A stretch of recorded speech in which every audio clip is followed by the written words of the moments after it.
இப்போ நான் என்ன சொல்கிறேன், நீங்கள் வந்து பேசுகிறத ஒரு தடவை யார் சொல்லி பேசினாலுமே ஜான் பிரிட்டோ யார், ஏன்னா ஒரு விஷயத்தை சோசியல் மீடியாவில் பேசும்போது அது நடுநிலையாக பேசுகிறோன்னு சொல்கிறாங்க.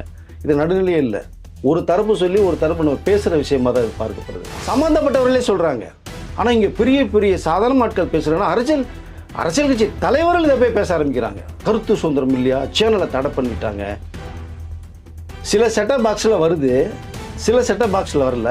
வராத கட் பண்ணியிருக்கலாம் இல்லையா? அப்போது யாரையோ ஒரு கேங்கை அனுப்பிச்சி விட்டு இந்த ஃபீஸ் கேரி திருடுறது, அது சிசிடிவி வந்து ஒருத்தர் பைக்கில் வந்து இறங்கிறது, க்ளவுஸை போட்டு எடுத்துகிட்டு போகிற விஷயத்தை நம்ம பார்த்துட்டோம். சாதாரணமாக ஃபீஸ் கேரை பிடுங்க முடியாது. தெரியாதனமாக கை வச்சோன்னா அடுத்து இவ்வளோ பிரச்சனையே இல்லை. முதலமைச்சர் கவனத்துக்கு போயிடுச்சு, ரொம்ப ஆக்ஷன் எடுக்க போகிறாங்க. இப்போ அமைச்சர் பக்கம் ஆக்ஷன் எடுக்கிறாரு. முதலமைச்சரே நேரடியாக களத்தில் இறங்க போகிறாராம். அந்த தகவல் வந்தாச்சு. டெல்லி வந்ததுக்கப்புறம் இதுக்கு ஒரு மிகப்பெரிய திட்டத்தை வச்சுருக்காங்க.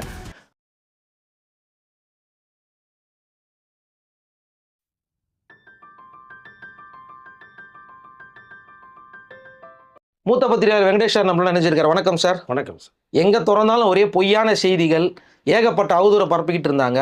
இப்போ சொன்ன பொய்யெல்லாம் இப்போ வெளில வந்துக்கிட்டு இருக்கு. என்னென்ன பொய்யெல்லாம் சொன்னாங்களோ வெளில வந்துக்கிட்டு இருக்கு. அது மட்டும் இல்லாமல் யார் பவரை கரெக்ட் பண்ணி விட்றது அப்படிங்கிற ஆட்களையும் பிடிச்சிட்டாங்க. இப்போ அதுவும் வெளில வந்துருச்சு. என்ன சார் நடக்குது?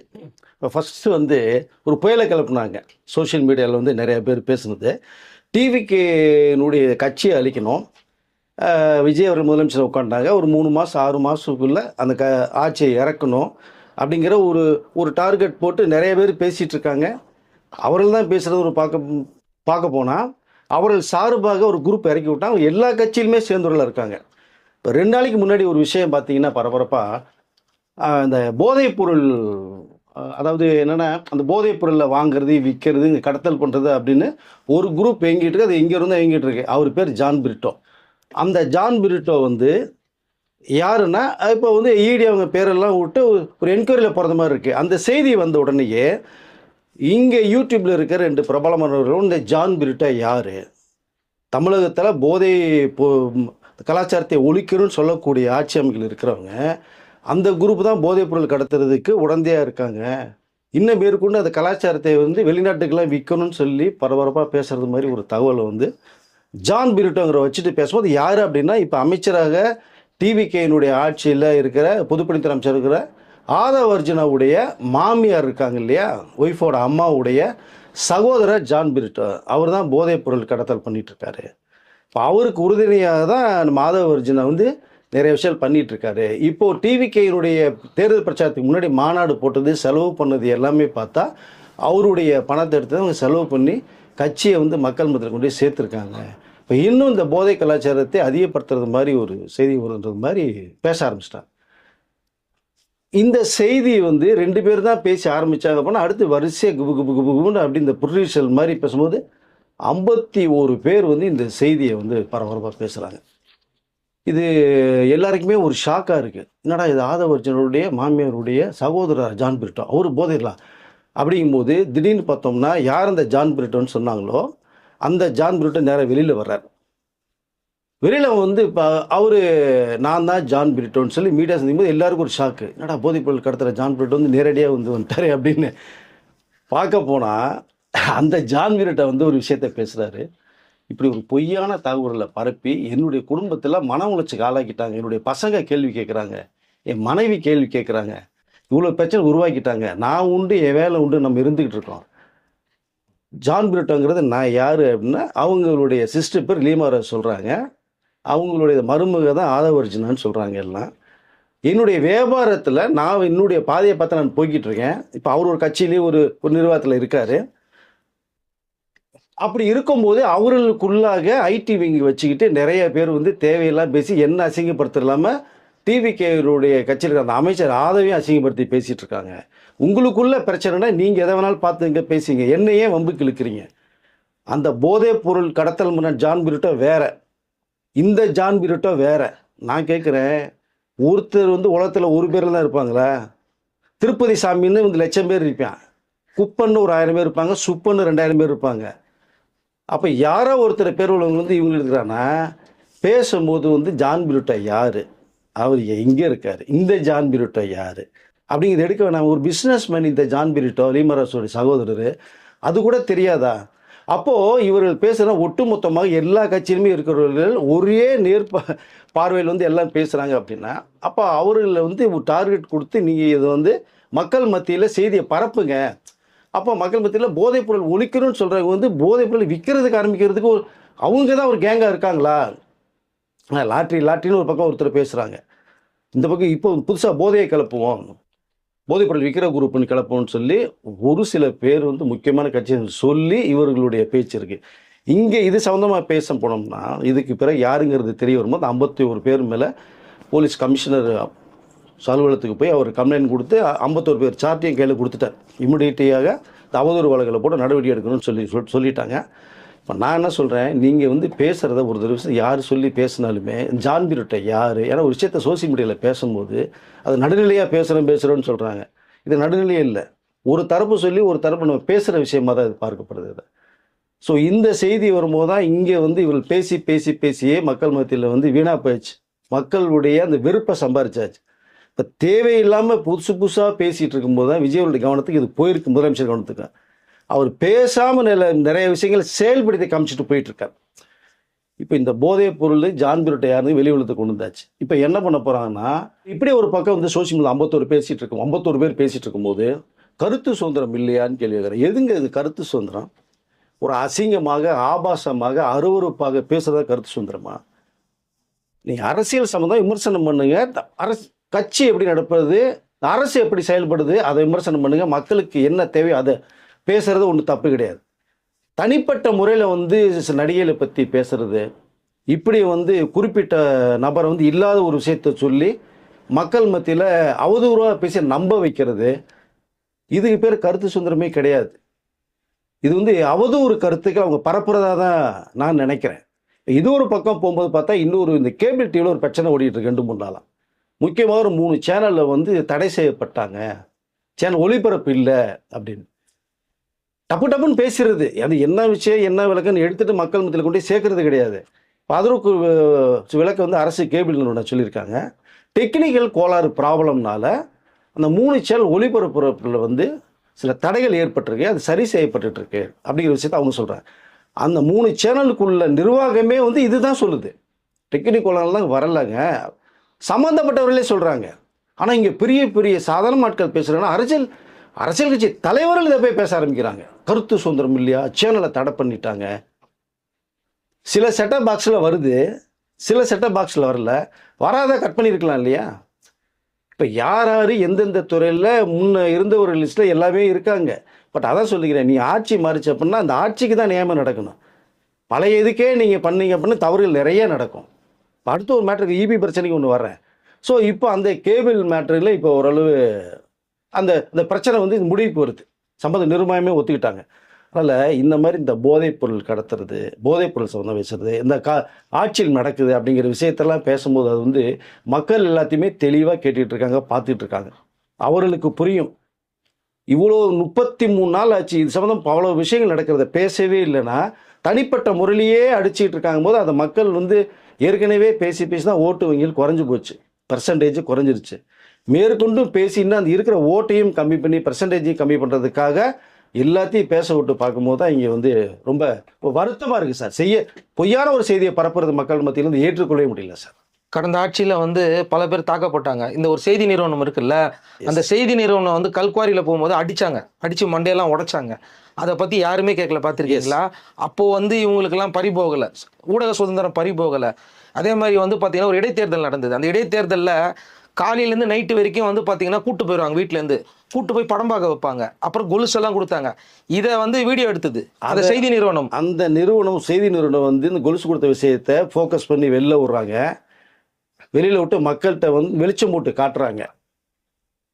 வெளிச்சம் போட்டு காட்டும்போது தெரிய வருது, ஓ இவ்வளோ விஷயங்கள் நடந்துக்கிட்டு இருக்கு.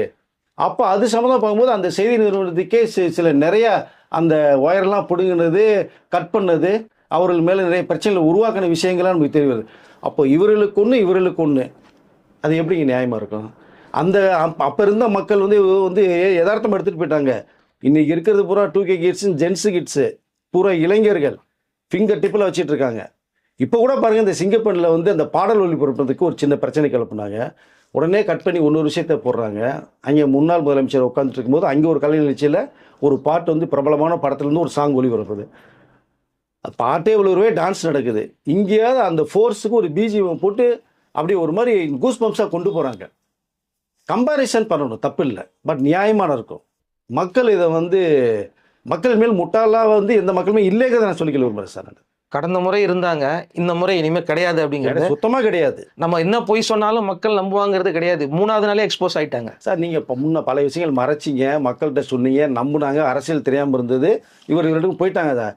இன்னைக்கு இருக்கிற மக்கள் எல்லாம் அரசியல் பேசுகிறாங்க, அரசியல் தெரியுது அவர்களுக்கு. இவங்க பின்னாடி வந்து யார் ஒளிஞ்சிருக்காங்கன்றது தெரியும், எல்லாமே தெரியுது. நீங்கள் பேசுகிறத பேசிட்டு போனீங்கன்னா நீங்கள் பேசின விஷயத்துக்கு உடனடியாக ஒரு ஷார்ட்ஸ் எடுத்து போடுறாங்க. சோஷியல் மீடியா நீங்கள் பரபரப்பாக இருக்குங்க. நீங்கள் ஷார்ட்ஸ் எடுத்து போட்டு ரீல்ஸ் எடுத்து போட்டு பண்ணீங்க. அந்த ரீல்ஸ்னால தான் மக்களுக்கு இவ்வளோ விஷயங்கள் வெளிச்சம் போட்டு தெரிய வருது. அதாவது இந்த அவதூறு பேசுகிறாங்கல்ல, நீங்கள் பேசலை, உங்கள் பின்னாடி இருந்து வேற ஒரு குரலை நீங்கள் பேசிகிட்டு இருக்கீங்கிறது தொடர்ந்து எக்ஸ்போஸ் ஆகிட்டே இருக்கிறீங்க. அதனால் வந்து பார்த்தீங்கன்னா இதுக்கப்புறம் நாங்கள் நடுநிலையாக பேசுகிறோம் அப்படிங்கிறதெல்லாம் இங்கே நடக்கவே நடக்காது. கீழே கமெண்ட் செக்ஷன் போய் படித்து பாருங்கள்.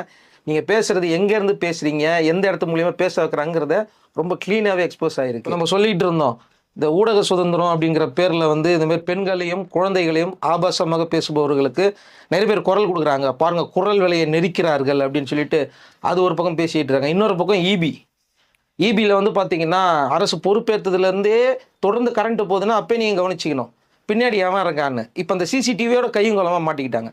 எப்படி இதில் போய் பேசி மாட்டிக்கிட்டாங்க, அதேமாதிரி இப்போ இதுலேயும் கையும் குளமாக மாட்டியிருக்கான்னு சொல்கிறீங்க சார். இப்போ தொடர்ந்து இப்போ 2 வாரமாக அந்த பிரச்சனை நடக்குது. இதுக்கு முன்னாடியெல்லாம் நடக்கவே இல்லைங்க. நான் என்ன கேட்குறேன்னா, இந்த ராத்திரியில் மின்வெட்டு பண்ணுறீங்கல்ல, பிரச்சனை வருதுல்ல, ஏன் பகலில் பண்ண வேண்டியதானே? ஏன் பகல் பண்ண மாட்டேங்கிறீங்க? அப்போ யாரையோ ஒரு கேங்கை அனுப்பிச்சி விட்டு இந்த ஃபீஸ் கேரி திருடுறது, அது சிசிடிவி வந்து ஒருத்தர் பைக்கில் வந்து இறங்கிறது, க்ளவுஸை போட்டு எடுத்துகிட்டு போகிற விஷயத்தை நம்ம பார்த்துட்டோம். சாதாரணமாக ஃபீஸ் கேரை பிடுங்க முடியாது, தெரியாதனமாக கை வச்சோன்னா அடித்து தூக்கி எறிஞ்சிடும். நம்ம வீட்டுக்குள்ளே ஃபீஸ் கேரி நைட் கரண்ட்டு போனாலும் இந்த பட்டனை ஆன் பண்ணி ஆஃப் பண்ணுறதுக்கே பயப்படுறோம். அந்த கரண்ட்டு தொட்டால் சொல்லி முடிஞ்சிடும். பட் மிகுந்த அனுபவம் வாய்ந்த நபர்களை மட்டுமே போய் இந்த பிரச்சனையில் உள்ளே விட்றாங்க. ஃபீஸ் கேரி திருடுறது இப்போ புதுசாக வந்துருக்கு. முதல்ல செயின் திருடனவே, பப்ளிக்கில் திருடனவே பார்த்தோம்னா இப்போ புதுசாக ஃபீஸ் திருடனாக மாறுறான். இது என்ன கொடுமையாக இருக்குங்க. பட் இங்கே என்ன ஒரே சொல்லிக்கிறோம்னா, நடவடிக்கை ரொம்ப அதிகமாக பாய போகுது, அது உறுதியாக சொல்லிக்கிறேன். முதலமைச்சருடைய மிகப்பெரிய கவனத்தை கொண்டு போயாச்சு. மின்வெட்டு ரொம்ப முக்கியமானது, அதாவது கரண்ட்டு ரொம்ப முக்கியமானது. மின்வெட்டில் வந்து நிறைய ப்ராப்ளத்தை கிரியேட் பண்ணிகிட்டு இருக்காங்க. அரசுக்கு ஒரு கெட்ட பேர் வரும்னு. இப்போ இது ஏன்னு பார்த்தீங்கன்னா, நிர்மல்குமார் அவர்கள் வந்து இந்த விசாரணை கமிஷன் நேற்று பண்ணிட்டு இருக்கும்போது சொல்லணும் பார்த்தோம்னா, முக்கியமான 2 பேர் சஸ்பெண்ட் செய்யப்பட்டாங்க. அவர் மிகப்பெரிய செல்வாக்கு மிகுந்தவர்கள் இபியில். அப்போ இந்த 2 பேர் சஸ்பெண்ட் செய்யப்பட்டதன் விளைவாக தான் அவர்கள் கீழே இருக்கிற மற்றவர்களுக்கெல்லாம் வந்து கீ கொடுக்கப்பட்டு, அப்போ நம்மளையே சஸ்பெண்ட் செய்துட்டாங்கல்ல, எப்படி கரண்ட்டு அவங்களுக்கு சப்ளை பண்ணலாம், அங்கங்கே வேலையை கவனிங்கன்னு சொல்லி அவர்கள் கீழே இயங்கக்கூடியவர்கள் தான் இந்த வேலைகளை பண்ணிகிட்டு இருக்காங்க. பல இடங்களில் ஆவடியில் அன்றைக்கெல்லாம் ஃபீஸ் கட்டிட்டு போனது, மின்வெட்டு, அப்புறம் பார்த்தீங்கன்னா அம்பத்தூர், வேளச்சேரி, சென்னையில் எல்லா இடங்களுமே ராத்திரி குறைஞ்சது 2 மணி நேரம் 3 மணி நேரம் கட் பண்ணிடுறாங்க. முந்தானத்து காலை பார்த்தா அதிகாலை 3 மணிக்கு கட் பண்ணிட்டாங்க. 5:00 வரை கரண்ட் வரல, 2 மணி நேரம் கரண்ட் கிடையாது கோடம்பாக்கம் ஏரியாவில். இவ்வளோ பிரச்சனை இல்லை. முதலமைச்சர் கவனத்துக்கு போயிடுச்சு, ரொம்ப ஆக்ஷன் எடுக்க போகிறாங்க. இப்போ அமைச்சர் பக்கம் ஆக்ஷன் எடுக்கிறாரு, முதலமைச்சரே நேரடியாக களத்தில் இறங்க போகிறாராம். அந்த தகவல் வந்தாச்சு. டெல்லி வந்ததுக்கப்புறம் இதுக்கு ஒரு மிகப்பெரிய திட்டத்தை வச்சுருக்காங்க. அமைச்சரோட நேற்று வந்து ஃபுல்லாக முந்தானத்தை போய் ஆய்வு நடத்தப்பட்ட தெரிஞ்சுது. நிறையா போய் பல இடங்களில் போய் உட்காந்துட்டு ஃபுல்லாக பண்ண ஆரம்பிச்சிட்டாங்க. பட் இங்கே இவரில் யார் அனுப்புறது, நிறைய குறிப்பிட்ட இடங்களில் கட்டாது. அப்படின்னா முக்கியமாக இந்த மடிப்பாக்கம் அரும்பாதை பார்த்தீங்கன்னா ஒயரை கட் பண்ணி விட்டாங்க. 11 இடங்களில் ப்ராப்ளம், கரண்ட் வரல. அதை உடனடியாக தகவல் அறிவிச்சு போய் திரும்பி ஒயரை போட சொல்லிட்டு 11 இடங்களுக்கு உடனடியாக நிர்மல்குமார் ஆக்ஷன் எடுக்க சொல்லி அது சரி செய்யப்பட்டிருக்கு. பெரம்பூரில் 2 இடம் முக்கியமாக, ஏன்னா பெரம்பூர் தொகுதி முதலமைச்சருடைய தொகுதி, அங்கே 2 தொடர்ந்து கட் பண்ணிட்டு இருக்காங்க. பெரம்பூரில் ஏற்கனவே ஒரு 15 முன்னாடி நிறைய இடத்துல கட் பண்ணி நைட் 2 மணிக்கு தகராறு பண்ணுறது தெரியும். பட் இங்கே கட் பண்ணி விட்டுட்டு பொதுமக்கள் ஒரு மெசேஜ் வேறு ஃபார்வர்ட் பண்ணிடுறாங்க. போய் ரோட்டில் வந்து பிரச்சனை பண்ணி தகராறு பண்ணுங்க, அப்போ தான் புரியல கரண்ட் வராது. இவர்களே பிள்ளையை கிள்ளி விட்டு தொட்டிலாட்டுற கதை. இப்போ அவர்கள் வந்து கரண்ட் வரணுங்கிற நோக்கத்தோட ரோட்டில் வந்து உட்காந்து பிரச்சனை பண்ணுறதை பார்க்கும்போது நிர்மல்குமார் சொல்கிறாங்க, திட்டமிட்டு சதி செய்யப்பட்டு பண்ணிகிட்டு இருக்காங்க தொடர்ந்து. இது நாங்களும் பார்த்துட்டு தான் இருக்கோம். ஸோ இனிமேல் இந்த மாதிரி வந்து ரொம்ப டிஸ்டர்ப் பண்ணிட்டு இருந்தாங்கன்னா எங்களோட ஆக்ஷன் ரொம்ப சிவியராக இருக்கும்.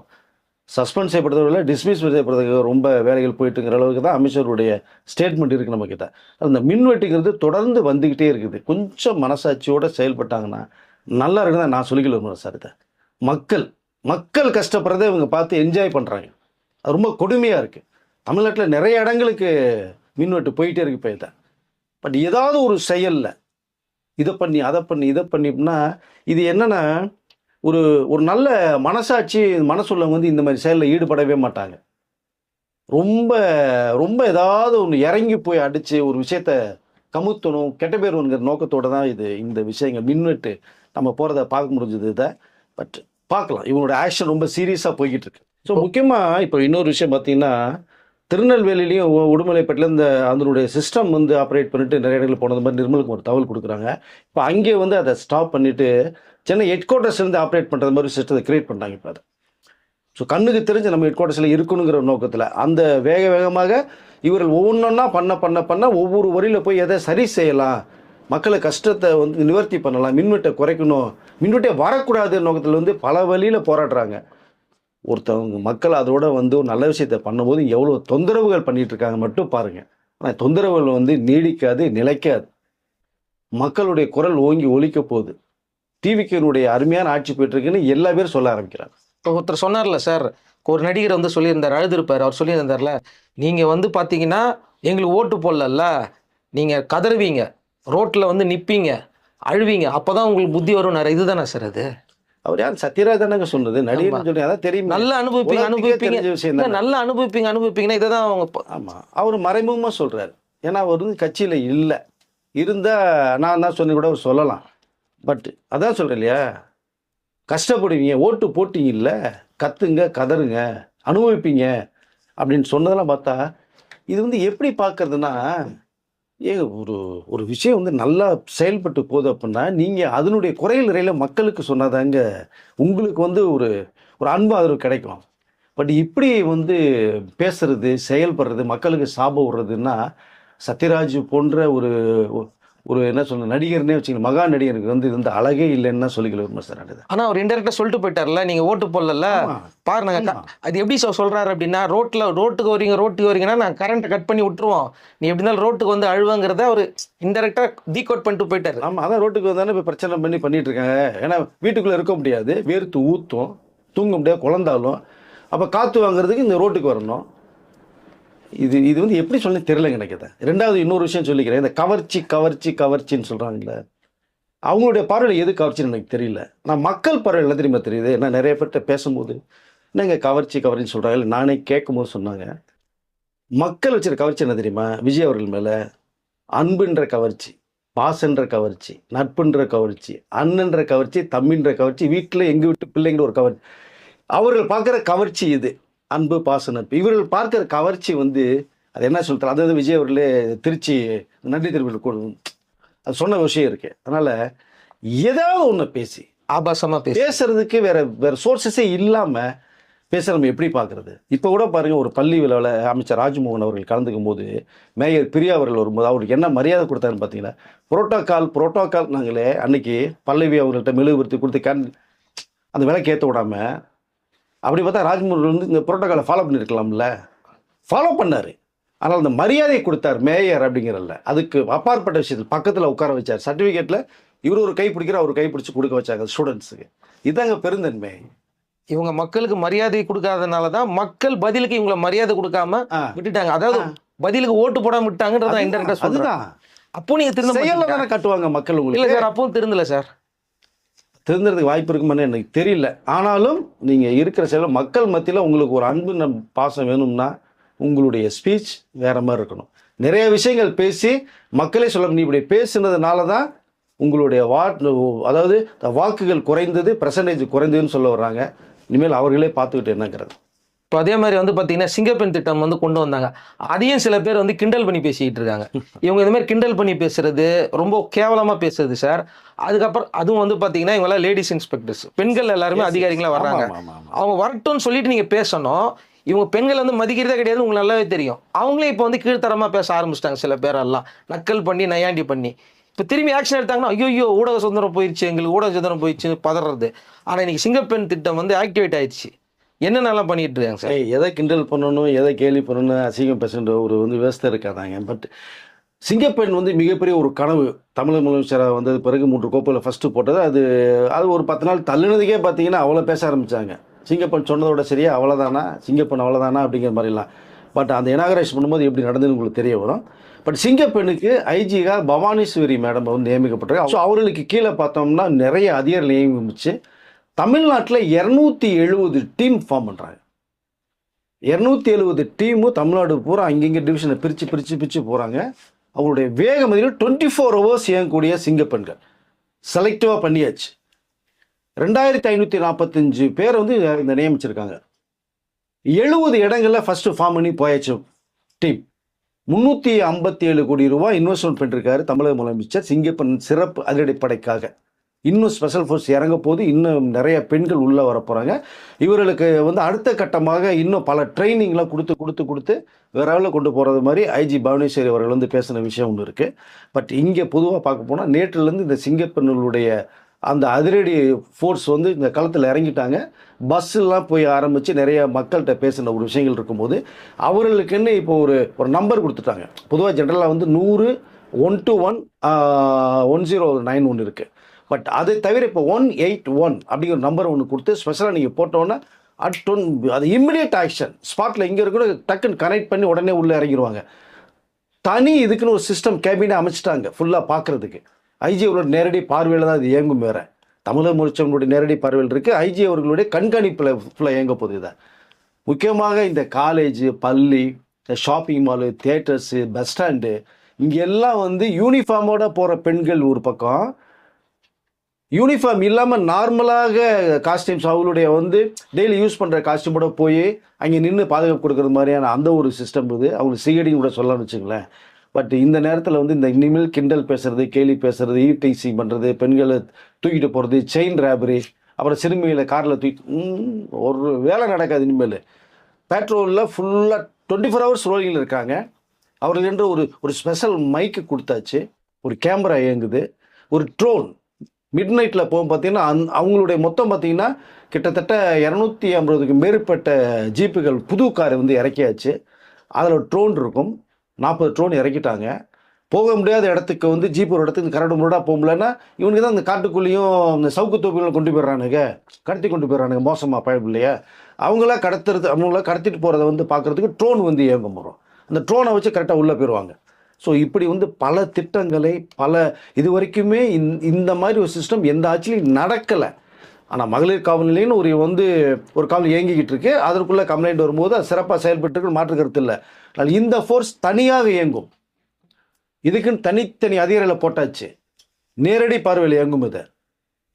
இந்த ஃபோர்ஸ் இந்த ஆட்சியில் பண்ணும்போது மக்கள் இப்போ தான் நேற்றுலேருந்து ஒரு நிம்மதி பெருமூச்சு வர்றது மாதிரி பேசும்போது சொல்கிறாங்க. இனிமேல் தைரியமாக பசங்க ஸ்கூலுக்கு போயிட்டு கூப்பிட்டு வர்றதுக்கோ ஈவினிங் லேட் ஆகுறதோ பயம் இருக்காது.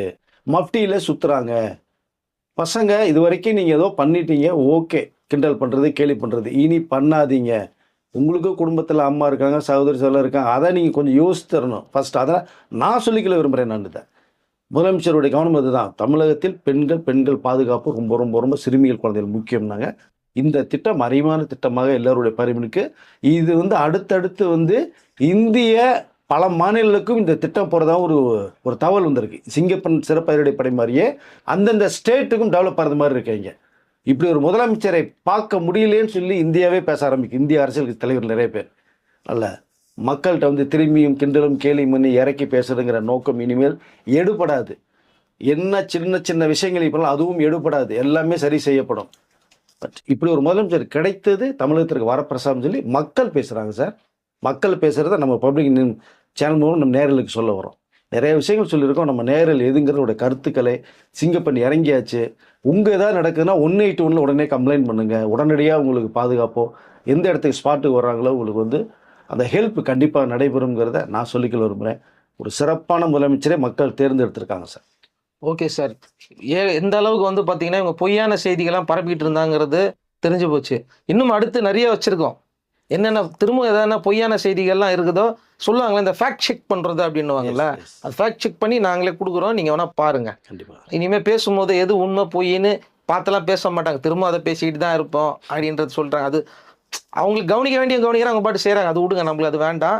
கீழே இருக்கிற கமெண்ட் செக்ஷனில் வந்து நீங்களே சொல்லுங்கள். உங்கள் ஏரியாவில் ஈபியில் எந்தெந்த ஏரியாலலாம் அதிகமாக கரண்ட்டு போகுது, உங்களுக்கு ஏதாவது டவுட் இருந்தால் சொல்லுங்கள். அடுத்தடுத்து பேக் டு பேக் ஆக்ஷன் வரப்போகுது. நன்றி சார். நன்றி சார்.